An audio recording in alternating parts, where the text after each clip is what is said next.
கோவையில் கல்லூரி மாணவி பாலியல் வன்கொடுமை செய்யப்பட்ட விவகாரத்தில் 3 பேர் சுட்டு பிடிக்கப்பட்டது தொடர்பாக கோவை மாநகர காவல் ஆணையர் சரவணசுந்தர் செய்தியாளர்களை சந்தித்து வருகிறார். அந்த காட்சிகளை பார்க்கலாம்.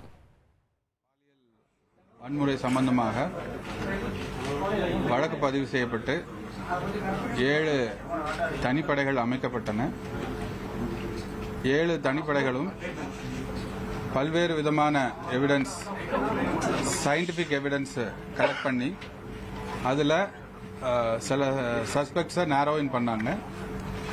அப்படி நேரோவின் பண்ண சஸ்பெக்ட்ஸ் வந்து துடியலூர் அருகில் உள்ள வெள்ளக்கிணறு என்ற ஏரியாவில் பதுங்கி இருக்கிறதா ஒரு ஐஓக்கு தகவல் வந்து ஐஓ அங்கே போய் அவங்களை செக்யூர் பண்ணும்போது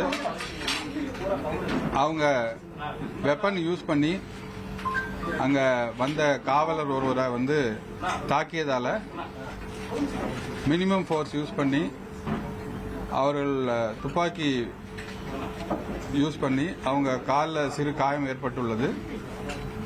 ஸோ இது சம்பந்தமாக 3 அக்யூஸ்ட் அரெஸ்ட் செய்யப்பட்டுள்ளார்கள்.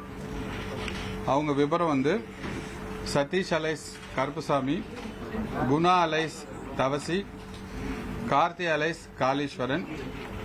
இதில் சதீஷ் அண்ட் கார்த்தி அலைஸ் காளீஸ்வரன் 2 பேருமே சிவகங்கை மாவட்டத்தை சேர்ந்தவர்கள். இங்கே ஒரு 15 வருஷமா இருக்காங்க.